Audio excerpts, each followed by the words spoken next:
You know, over the last 30 to 35 years, I bought a lot of cars. We bought a lot of cars that we've restored, many of them in the shop. Many of them are long gone. Mostly Mopars. I don't know of any other ones, but what you learn after 30 or 35 years, even being pretty knowledgeable in mechanics, I'm not Mr. Expert, I'm not Uncle Tony. Man, Uncle Tony's Garage is the guy to go to, but I know a lot about these cars. I was a mechanic in an earlier life. And you make a lot of mistakes in what to buy and what to look for and to protect yourself.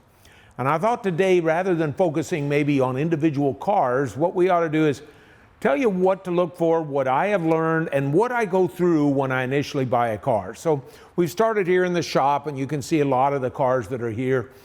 These are not all of them we bought over the years. I specialize now in wing cars, but I know I bought an old Barracuda many years ago to restore for my granddaughter. When I got done with it, I decided I didn't want her to drive it because it's not particularly safe. Keep that in mind as well. But let's walk over here to this blue, petty blue 6-barrel Superbird, one of the rarest on the planet. Now, this Superbird has been described as the single finest example of an unrestored petty blue Superbird in the world. I won't argue with that. I won't say it's true. I won't say it's not true. But I will tell you, when you read something about, well, it's the single best unrestored version in the planet, you come in with expectations. But mine are more realistic than many people. You know, there's a guy with a website. I've watched him. I like him. I like his videos. I think he does a good job. I think it's called Hoovie's Garage. And Hoovie's got one. He bought a Superbird, and he said he thought he got scammed. I've never thought that. Because one thing I've learned is you buy a 30, 40, 50-year-old car, you better expect some problems. Let me give you an example. This is a 23,000-mile, 52-year-old Plymouth Superbird, advertised as the single finest example of an unrestored Superbird in the world. When we first brought it here to the shop, the first thing that I do is I start the car. I gauge how hard it is to start. It was very hard to start. Why? First thing you learn is they all have bad gas in them. They all have bad gas. Then I let it run. I just run while I do a visual. I do a complete walk around the car. We turn on all the lights. We turn on the turn signals, the brakes, the horn, everything externally. And what we do is we're looking for functionality. You will always find burned bulbs. Always. I don't care how fine it is. All right, the horn. On the Superbird, of course, they're a unique horn, a beep, beep sound. You check the wipers. This is the first Superbird I have ever bought, including I'm the second owner of this one, where the wipers actually work to return back to park. All right, on Mopars, if it doesn't return all the way back here to park, then you've got to rebuild that wiper motor, okay? That's rare, so we check the wipers. We check the squirters, you know, under the wipers. Then we go to the inside of the car. And I want to look for functionality. I want to check to see how does it feel shifting gears. What about all the dash lights? What about the radio? Radio didn't work on this car. What about the tick-tock tack? The tack didn't work on this car. Oh, already you got some issues, all right? Finest example out there. Half dozen burned out bulbs, non-working tack, non-working radio. I have some here in the shop. We rebuild them. Why? I've learned over the years, don't buy repro parts if you can keep from it. Rebuild what you've got. Okay, so you look for that. You look and see, does the car sit levelly? So I walk to the front 20 feet forward. I walk to the back 20 feet back to see is it sitting level. Looking at suspension without crawling underneath. Okay, then I go to the engine. By now the car is warmed up. I will have checked the heater while I'm in the car to see does it work? Does the fan work? What about the defrost? Very rare for it to actually go up to defrost and back. On this one it did, but that's very rare because over the years they get filled with leaves or the little rubber defrost hose breaks or whatever. They got these metal pulleys to open and close vents, and they're quite often we have to rebend them, relubricate them. I then go to the engine. You look for obvious things, leaks. On this car, again, advertised as a single finest unrestored 446-barrel Superbird on the planet. It leaked more gas out of those 6 barrels than was going into the engine. It had major gas problems, so I knew I was going to rebuild the carbs. Hey, not a problem. You just go in and inspect. I look down at the starter, and the first thing I see is a starter with a Napa sticker on it. That means I know that I'm going to have to replace the starter. Being a pack rat and having kept these things all my life, I have a date code correct 1970 starter in there that I actually have had rebuilt. Okay, so we knew we were going to rebuild the carbs. Then you start looking around, and you don't go pulling these things on inspection, but I'm pretty much going in knowing I'm probably going to have to rebuild the carbs on any car I buy, do a complete tune-up, and I'll tell you on this one, it was bad. These spark plugs been in here 20 years. The oil, in 40 years of working on cars, it was as bad as any I have ever seen. These cars sit in museums or sit in guys' garages. They don't ever start them. I've said many times, you got to start them. You got to drive them. And if you don't, the gas will go bad, the oil will go bad, the antifreeze, oh my God. It was incredibly bad. So I haven't replaced any of the original things because I don't need to, but you're going to have to expect you're going to have gas issues, you're going to have tune-up issues, and look for electrical issues, particularly on 50-year-old cars, like wiper motors. Let's go over to the Black Ice Superbird. Okay. Now, this is the Black Ice Superbird that we'll have in a future video, and I think it's a little bit more accurate representation of what you buy. Now, I know the guy bought it from, honest as they come, so I have expectations, but let me tell you what happened when we bought this. As you can see, oh my gosh, does this thing pop out? Well, the first thing is, it had been sitting for quite some time. Again, bad gas. Second, bad exhaust. Very commonly on cars that are not driven regularly, the exhaust has rusted out. So what I'm telling you is, once we do the external walk around like I've done, where I check everything, I test everything externally, I'm going to crawl underneath the car. Even an old fat guy like me will crawl under the car. What are you looking for? I'm first looking for obvious leaks. If it's a Mopar, I will personally guarantee there's oil leaks. All right, hopefully they're not major. I'm going to look at the transmission, automatic or 4-speed, are there leaks there? Rear end, of course. You need to look at the exhaust. I'm going to say 80% of the time the exhaust is bad. On this one, the exhaust was bad. And again, I haven't done anything mechanical. I'm going to check the date code on the tires. All right, you see down here, you can't maybe quite see them. This is DOT. So look where it says DOT, and then read all the way to the right. And this is 24-21. I believe that is the 24th week of 2021 these tires are made. If the tires are more than about 6 years old, replace the tires. So what I'm already telling you on here, we put on exhaust and we put on tires, even though they physically look good. And you may say, oh, I don't ever drive that car. You know, the tires are just fine. They got tons of tread. I have a friend killed in a set of tires with 300 miles on them that separated on him while he was driving about 60 years old and flipped the car and rolled over. You can find that on the internet. I don't mess with safety. I then am looking while I'm under the car, look to the back of the individual wheels, because I'm going to say 20 to 30% of the time you're going to see where the wheel cylinders are leaking. So now, we still haven't done anything mechanical. Under the car, you look for exhaust, expecting to replace. Check the tires. Good chance you'll have to replace them. Check the date on them. Look at wheel cylinders, and then just look for obvious repairs and damage. I'm not turned off by floor pans that have been replaced. I am turned off by evidently repaired and bent or wrecked frame rails, for example. Oh, you know, that's where you're going to catch a lot of times just looking behind the car, the things to look for. So let me just summarize. I've had to do a whole lot of other things on here. Nothing major that I consider major, but tires, exhaust, wiper motor, radio, tack, all kinds of electrical issues after 50 years of people jacklegging this around. I want them the way they were made, and that's all that was all expected. That's what you need to do going in. You know the car's probably been sitting. You know it's going to have issues. And as long as it doesn't have major issues, engine, transmission, rear end, major body or rust, you know, the other things you better expect to fix. But let's give you some other things to look for very carefully. On Mopars, particularly 6970s, you'll notice that the very bottom line, the last 6 digits, are the VIN number. there's other parts that goes with it. This is XX29 L9B. It's that 400569. Now that's going to be your key. On 69 and 70 Mopars, here is where that you've got to check these numbers, make sure they agree. So we start here. Then you're going to go up to the radiator support. It's very hard to see here. Many times you got to reach underneath the lip of the radiator support. This one is upside down, but if you look closely, upside down to you guys, it's 400569. The same here. If it's got a different number, you got a problem. All right, and I think that's one of the issues that Hoovie was running into, but I'm not sure. Again, I'm not maligning Hoovie. I think I love his car and what he's done with it. Okay, so start with the VIN, then go here.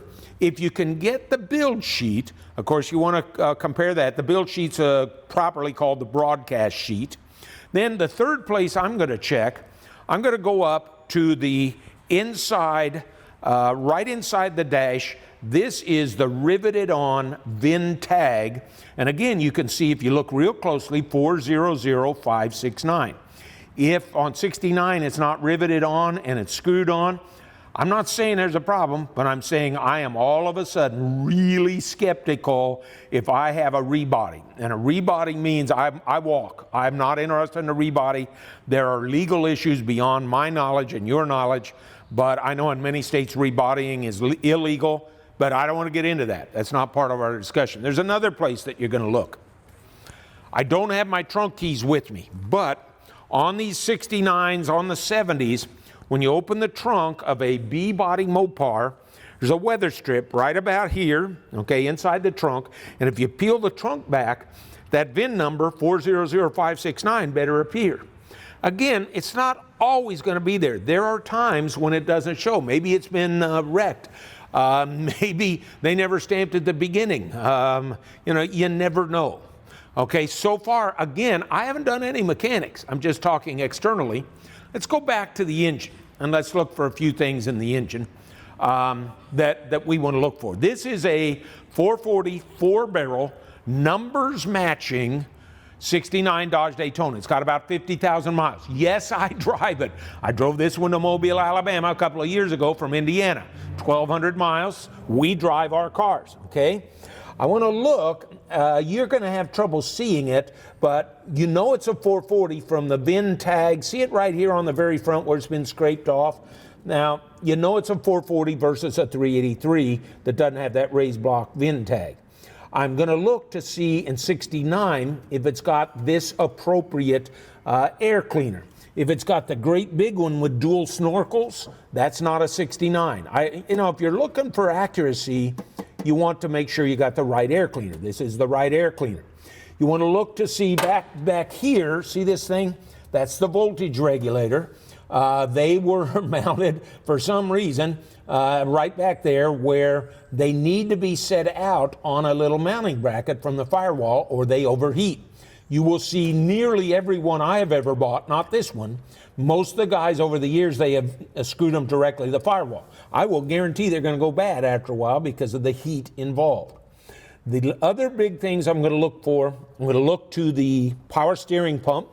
Right down here, check your belt tightness, just common sense. Look to see if it looks original replaced. Most of these have the cooling fins over here. And then I'm going to do a couple of simpler but more comprehensive things. I'm going to look at the plug wires. If it's being advertised as a numbers matching car, the plug wires, this one has, let's see if we can get it somewhere else. If you look real close, this one says 1Q69. That means these plug wires were made January of 1969. I will tell you right now, these are not original. These are repops, remanufactured ones. To have originals, actually my Hemi Superbird's got originals. Hemi Daytona does, but not this one. But if I'm buying plug wires, why don't you buy the ones that are correct, you know? So we do that. 69s, the 440 Hypo had a chrome oil filler, and they had engine orange, Hemi orange painted valve covers instead of the black aftermarkets. Your call. The last big thing I'm going to look for is what is almost in every car I've ever bought, the hodgepodge of wiring. I don't think I've ever bought any of these old cars that had not been jacklegged around over the years. This one's actually in very good shape. The only thing we had done, this is a 4-speed, and if you know the 4-speeds, they've got that little indicator light on the dash. They very rarely work because most of the guys have underplugged them over the years or plugged them in the wrong place. The 4-speed indicator light for the dash goes to the bottom right connector. It's called the Z, as in zebra connector, and they're almost always plugged in wrong. Anything else? You can look to master cylinders quite often. This one has a correct master cylinder because it's on the engine side. The Hemi's had it on the fender side. Trying to think anything else quick that I look at here. That is the correct 2-speed motor. The 3-speed motor is the flatter mount, and that's used on 446 barrels, 6-packs on the Dodges. And anything else? A little piece of practical advice from Bob. A lot of guys change this over to electronic ignition. Fine, dandy. If you're going to do that, having driven one of these to Alaska and run into many issues, if you mount that ECM, the electronic control module, over there to the engine, to the firewall, I will guarantee it's going to overheat.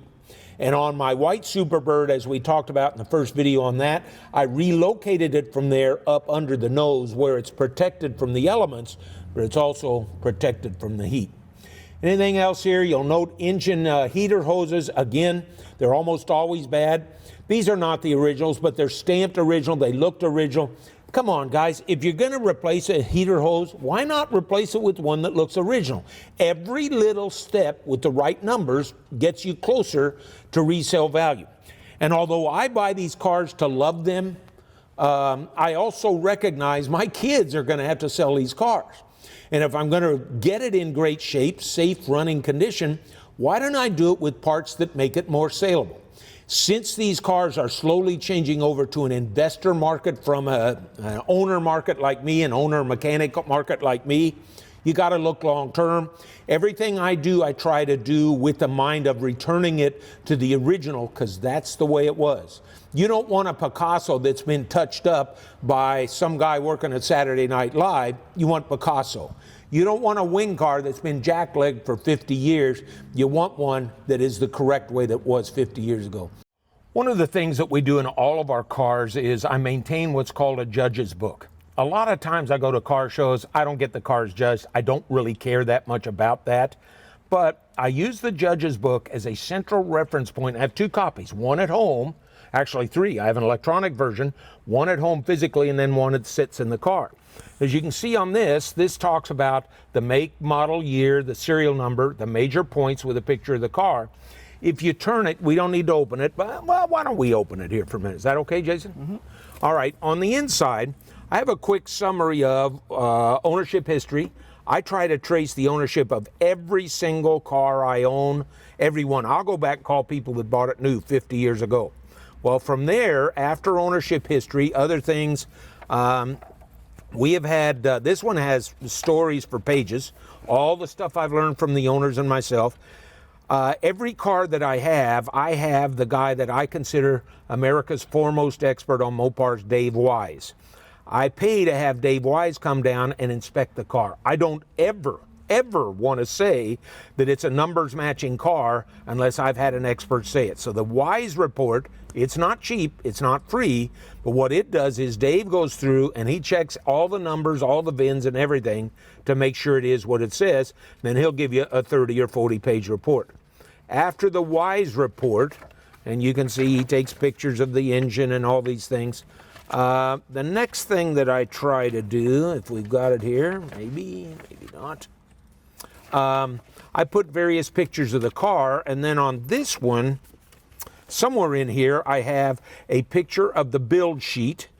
This one has a very rare case. I got this from a friend of mine named Joe Colosino in New York. This one has a very rare example of what's called the traveler sheet. You don't see that very often.